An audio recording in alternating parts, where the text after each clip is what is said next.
Here are three films that revolve around one of my favorite tropes, which would be dangerous women, starting with Blonde Death from 1984. This is a shot-on-video classic directed by James Robert Baker. I've covered a few shot-on-video films on this channel. In fact, I did one on my previous episode. I kind of think of shot-on-video movies the same way I think of silent films, which is that I really love them when I watch them, but I don't watch enough of them. I can't remember how I got my hands on this one, but I just dove in one morning and I did not realize what a treat I was in for with this movie. We follow the exploits of Tammy Lynn Beaverdorf, a 18-year-old girl who is newly moving to Orange County, California with her abusive father and even more abusive stepmother, and things go from bad to worse when she encounters a man trying to rob her house who she then forms a bond with and goes on a crime spree for the ages. This movie surprised me in so many ways. The plot is amazingly intricate and it kept me guessing. It really felt like a pulp crime novel, the way things just kept unfolding in very interesting ways. The soundtrack and the movie itself is very punk rock, but there's a few Angry Samoans songs in this movie,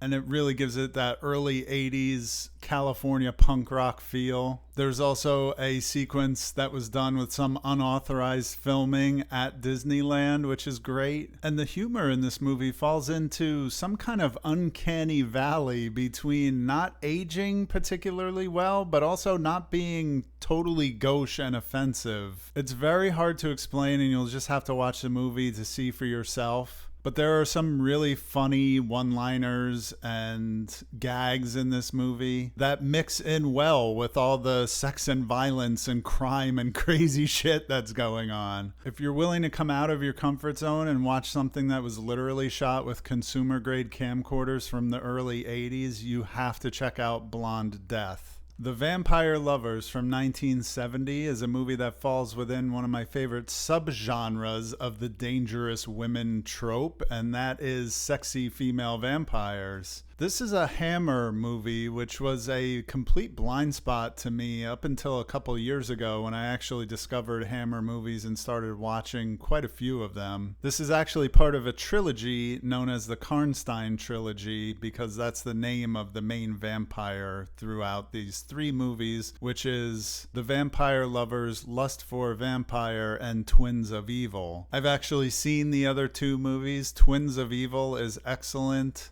Lust for Vampire is not great, and this film, The Vampire Lovers, is somewhere in the middle for me. In this one, Ingrid Pitt plays Carmilla, the main vampire who ingratiates herself with various families and aims to seduce and convert the daughters of the families before anyone realizes what she's up to. This movie is very fun as an early sapphic vampire movie. It's pretty sexy without being trashy. I think everything is done in good taste here, no pun intended. Everything moves along at a good pace and the movie is generally entertaining. As I said, I do think Twins of Evil is a far superior film, but I'm happy to have watched this entire trilogy, notwithstanding its ups and downs. Bring Me the Head of the Machine Gun Woman from 2012 is a Chilean action comedy about a young man named Santiago who's kind of a loser. He lives with his mom. He dreams of one day creating a video game, though he spends most of his time just hanging out and playing them. He also happens to be a DJ at a club owned by a high-ranking criminal. And the movie really kicks off when he accidentally gets ensnared in a plot to assassinate the machine gun woman, who is also an assassin. This movie is a lot of fun, not to be taken super seriously, and it also runs about an hour and 15 minutes. It's very short for a feature-length film. I obviously found myself rooting for Santiago, and the machine gun woman herself, played by Fernanda Orejola, is extremely dangerous and very sexy. Some viewers will find that this movie is a little bit limited by its budget. All the gun stuff and blood is CGI, but that didn't take me out of it. I was enjoying myself too much, enjoying the music, the graphics on the screen. It's very stylistic, and it moves along at a snappy pace and is over before you know it.